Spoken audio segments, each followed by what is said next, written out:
Welcome everyone to another scene of Vampire the Masquerade Independence.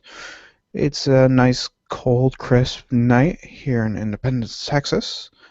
Um, and we find Kelvin sitting up in his office after being down sick for the first time since his turning. Uh, he's finally recovered and came right back to the club to uh, start getting some work done, checking on his investments, his stocks and bonds, um, just getting everything set up. He pays a slight notice to the book for the Book of the Month book club, but pays it no mind as reading was never really his forte for a pastime. Um, so he doesn't check up on it and decides to not join into the fun there.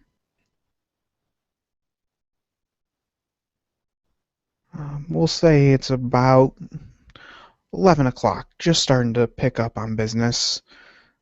Downstairs, um, being a cold night and a Friday night, a lot of people coming in for comfort of a warm body.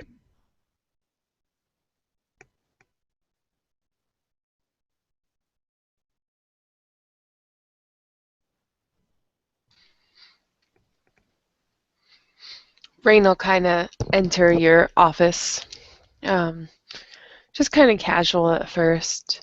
She's wearing her usual black pants, black top. She does have a black jacket on now as she is carrying a concealed weapon. So she is wearing a jacket to cover that up. And she just kind of sits down across from your desk and just kind of crosses one leg over the other. Her boots just kind of hanging there, and she just looks at you. Kelvin does almost the asinine, like I'm on top of the world thing and continues scribbling down whatever he's writing at the time uh, before he finally sets it down and looks up, making her wait on him. Anna, welcome back. You look in much better health than what we've been in lately. Yeah, by the way, that whole you telling me that we don't get sick thing, thanks for that. Well, it's not supposed to happen. I was just as surprised as you. I mean, crap. I've been undead for over 100 years and haven't gotten sick. Well, you look good for being that old. Yes, I do enjoy the agelessness, have you? Well, since I've been up and about, I've decided to, I guess, make some friends with other of our type, I guess you can say, and make myself useful.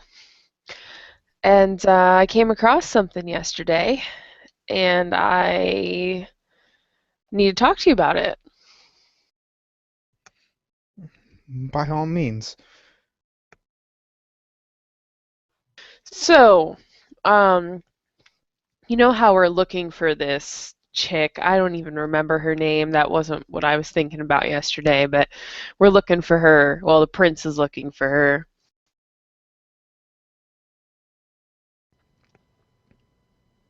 Colorful, literally colorful.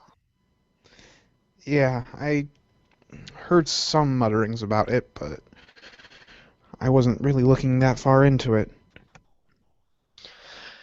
Well, apparently yesterday we tracked her down, kind of, to a place called Club Cobalt or something of that sort. Does that ring a bell? Club Cobalt, Club Cobalt. Yes, I do believe I just sent them a small chunk of change, and he swirls around in his high back leather seat and walks over to a filing cabinet sitting in one of the corners and proceeds to open up a drawer and thumb through some files before pulling out a acceptance or a letter asking for an acceptance letter from him, as well as a check for opening fees and monthly fees. Returning to his desk, he sits down and casually just tosses it on the desk in between them. And what do you know about this? And she would kind of reach into her shirt and kind of pull the same letter out of her breast and just kind of unfold it and set it down right in front of you, like she already knew. Um, Not much to say. I've never heard of them before, but use of a mansion can come in handy, especially when entertaining some higher ups. I sent them in the fee already, as well as my letter, and already a year's subscription. And have you visited this mansion at all yet? No, I can't say I have. I've sent it in, and then 2 days later was sick. Okay. Well, um, I don't know how to put this any nicer. We're trying to get in. And apparently, I don't know what the plan is. I haven't talked to anybody else yet, but um, I did not let them know that you and Mitch were both part of this elitist club. Um, just to protect your ass, because I didn't know what it would bring you. But we do need into that club.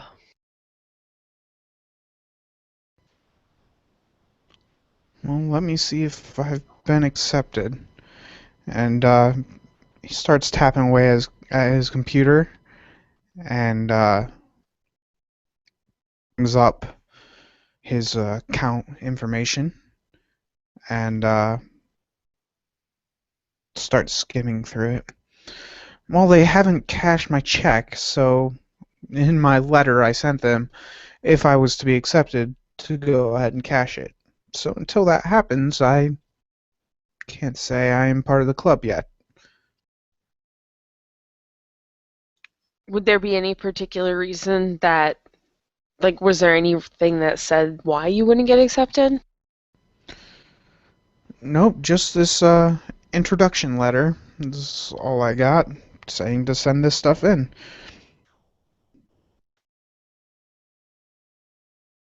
And somewhere in your mind you thought, hey, this sounds like a great fucking idea. Somebody wants a shit ton of money and they're going to give me this really awesome mansion. This sounds awesome. I'm just going to go do that. That sounded smart to you?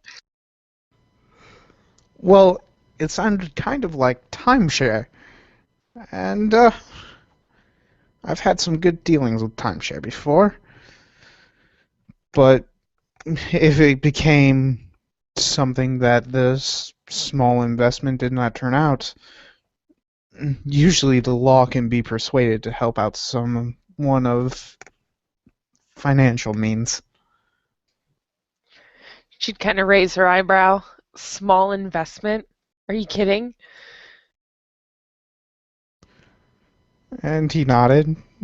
Yeah, relatively small, I would think. Just a couple stocks off the top. Pennies, really. And she would just sit there and just look at you like her mind completely blown for a minute. And then she'd just kind of shake her head quickly and she would, what about Mitch? Do you know anything about Mitch getting accepted?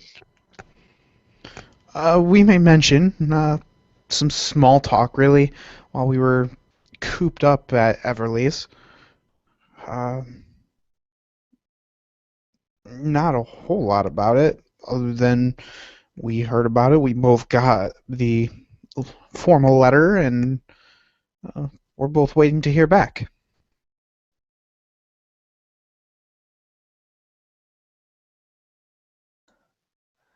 Okay. Hmm. Well, I don't think you should go. I'll start by saying that. Mostly, I don't think you should go alone.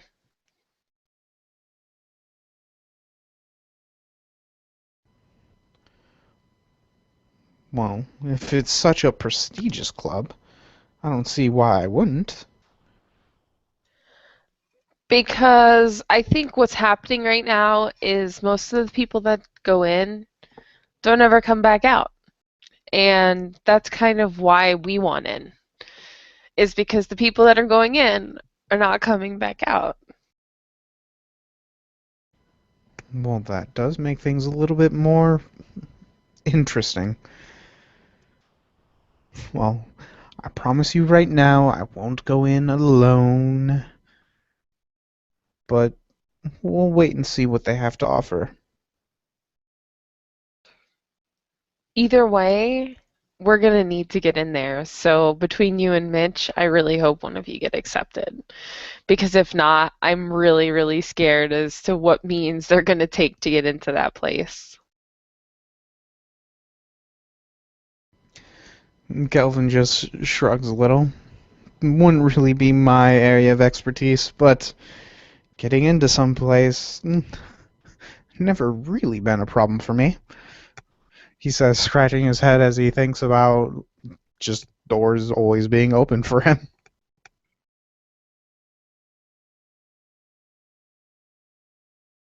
Yeah, I've never had a problem either, but I met one yesterday, um, kind of very army-like, really strong accent. She was talking about a tank and fire and uh, yeah, yeah.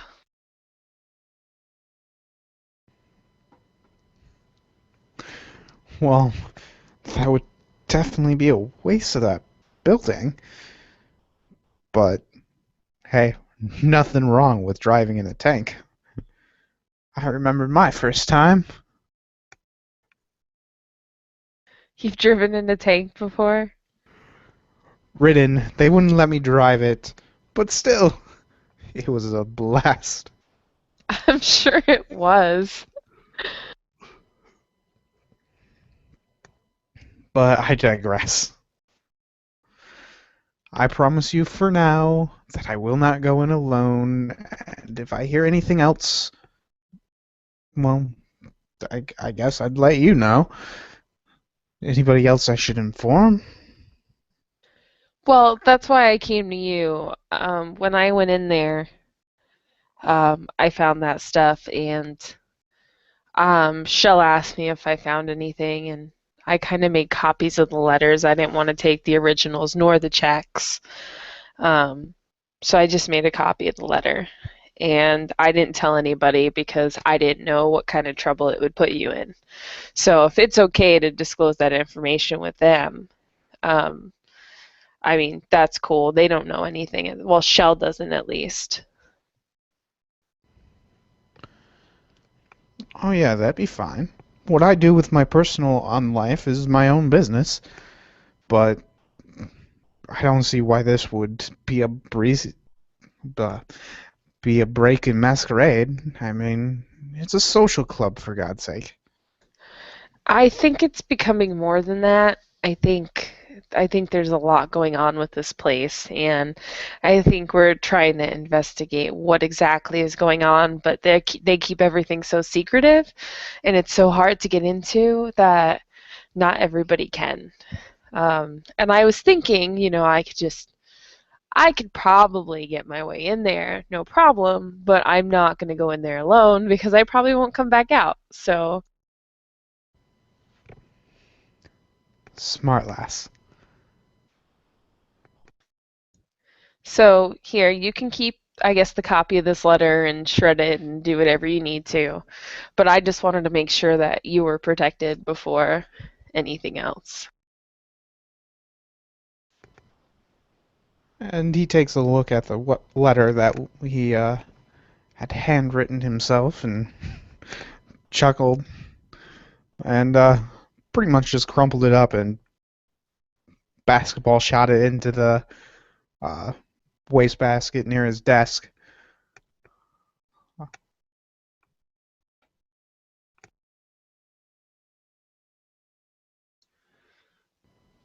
And she'll just kind of look at him and just think, God, you're such a douche sometimes, but she won't say anything.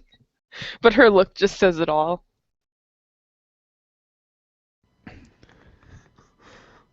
Now. No need to make your face look that atrocious, he says, fishing for a word at the end. I don't think I could ever make this face look atrocious, sweetheart. True enough, true enough. So, despite being sick, how has Unlife been treating you? I know I said I'd help, but, well, being sick kept me in quite a bind. Well, one of your bodyguards was trying to teach me how to shoot a gun, and that didn't work out very well. But I do have it, so I do want to thank you for that. Um, I picked a 45. I thought, that was a good way to go. Um, I still don't know how to feed. I've just been drinking. Um, Other than that, I think I'm okay. I think it's very interesting that you failed to leave out that every fluid that comes out of my body is now blood, including sweat, tears. Oh, I don't know. When I have sex, you failed to leave that stuff out. That stuff's kind of important there, Calvin. Well, can't remember the last time I had to cry. Hmm, definitely not despite this physique, a physical manifestation of unlife. So I don't sweat. And he said sweat almost as if it's a disease.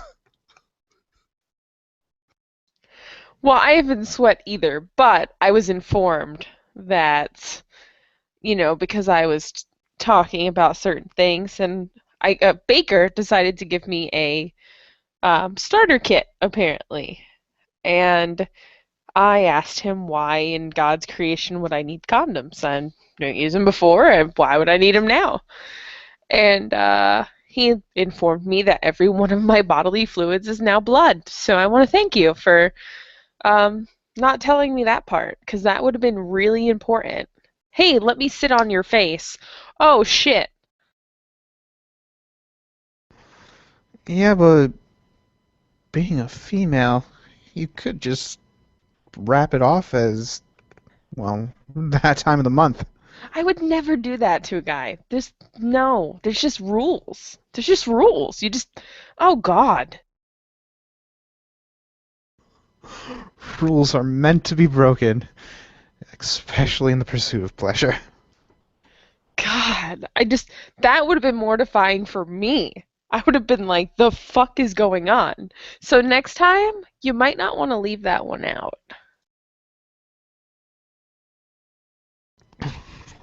Calvin just shrugs.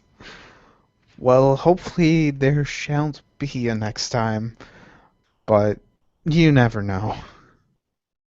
I'll make sure that's the first thing I tell somebody ever if it ever comes down to it. Hey, welcome, new vampire, just so you know. And she'll just kind of laugh a little bit. Well, you'd be surprised. Your case is, well, quite rare, except in the Gangrel Society. Most people don't get turned and left. Why would somebody just leave me? He shrugs his shoulders. Maybe what they thought they wanted, they actually didn't. Something went wrong, or I don't know. It's hard to say until we find your sire. Well, joy. This should be fun. I don't even know what clan I belong to. True, but have you had any manifestation of abilities as of late? I don't even know what to look for. Um, well, some of the basics increase speed or strength or toughness. Uh, the ability to hear better, see better, almost to the point of pain if something's too loud or too bright. Um, I can see things better, like when we were trying to shoot yesterday. Your bodyguard thought I was crazy. I was like, "You don't see that red dot there?" And he's just like, "No." I'm like, "Are you stupid?" And then he got offended, and I felt bad. So then I gave him a hug. He didn't like that either. Yes, well, can't blame them, I guess. So you can see better. Was it at a distance? Yeah, and it was almost like it was sharper.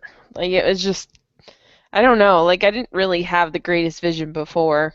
I kind of needed glasses and never thought they were hot, so I never wore them, but I mean, I could see.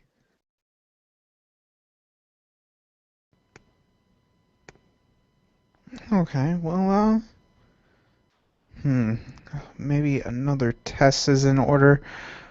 Try focusing on your hearing. One sec. And he reaches under his desk and starts fiddling with something. And the music that's being piped in from the club, though already faint, fades to nothingness. And then he looks at her. Try to see if you can hear the music. And she'll just kind of look a little bit, like even though she's not trying to look for the music, she just kind of looks around. And then she gets up on your chair and she starts singing along with the song and dancing in your chair. Well, you definitely have the beginning signs of Auspex. It's the ability to increase your physical parameters of sight, sound, touch, taste.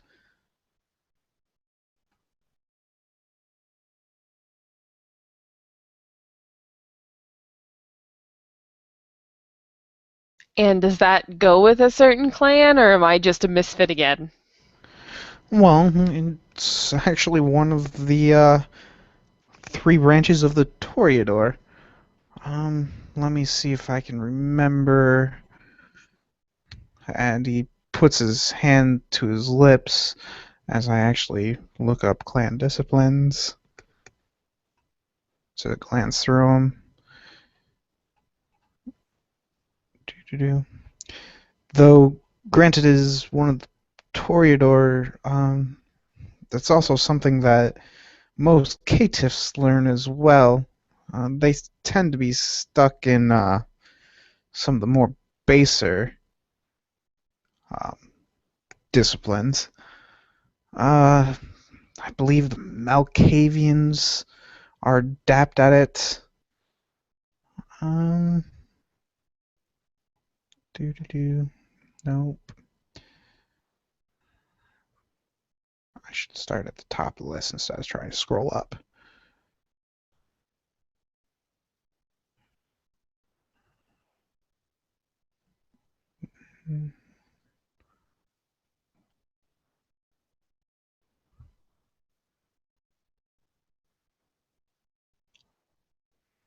Do.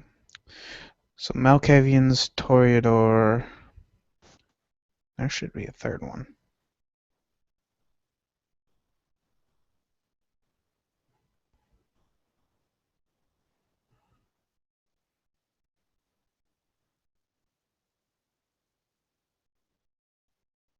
Tremere. All right. So the Malkavians, Toreador, and Tremere, and definitely not the Tamis. Tamis. I can never say that clan name. Tamiske. Tamiske. I don't remember. Um, as they don't look very human. Uh, those are really the three, other than again, uh, just being a clanless vampire. But you're one step closer at the very least.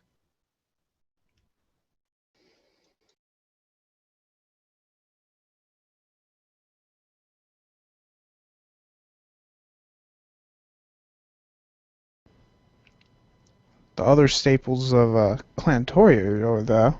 which would be an honor if you were, uh, would be speed, being faster than you normally are, or more accurate, and something we like to call presence, the ability to awe people, or in Prince Robin's case, the dread gaze that she so clearly enjoyed using on me the other night.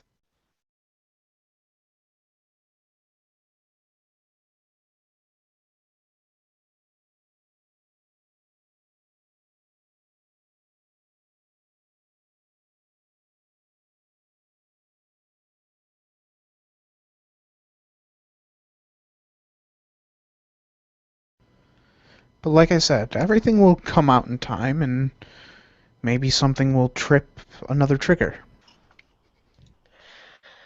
I guess if you say so. It'd just kind of be nice to at least know something. Well, you at least know one thing. If I am to believe correctly, though I'm by no means all that great with the powers of Auspex, um, through use of learning it more, you can actually start seeing people's auras, tell if they're undead or not, what they're feeling, so on and so forth. Uh, Going so far as rumor has it, telepathy, being able to read someone else's mind.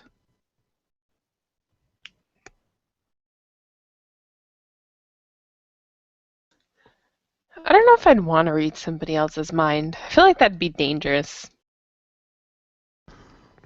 Well, every mind has its own minefields. If I could read your mind right now, Mr. Calvin, what would I find? Oh, I am very simple. You, bed, doing the tango. Doing the tango? Really? Really, Calvin?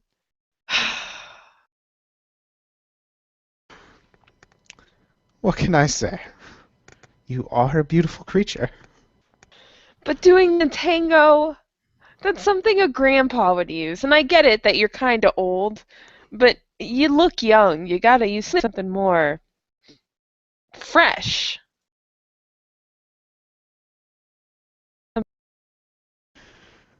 I guess someday I'll look into an urban dictionary. Do you actually know how to tango? Indeed, I do. Well, maybe we can actually tango one day then. Quite possibly. I also like to do a waltz on occasion. I'm more of a fan of a salsa or a rumba or yeah, I like those better.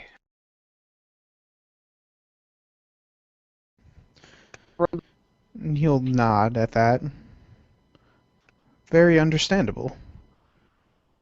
Fast pace, bodies moving up against each other, pure sexual energy just seeping out into the air. Sounds like my kind of dance. Can you read minds, Mr. Calvin? Uh, I'd like to say I could, but really I'm just fairly good at reading faces, reading people. So what does my book say then? At this point, do. I'm going to,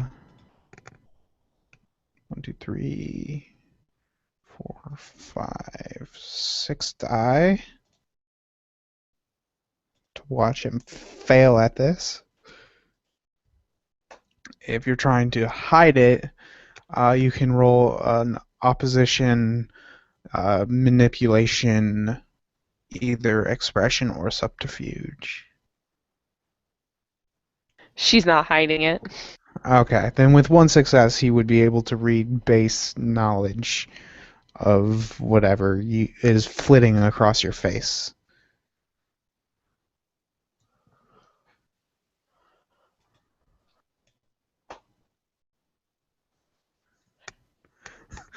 And his smile just widens a little bit. Oh, my dear, the fun we could have. But before we get to that, he says, clearly, I actually have to make a path roll for this.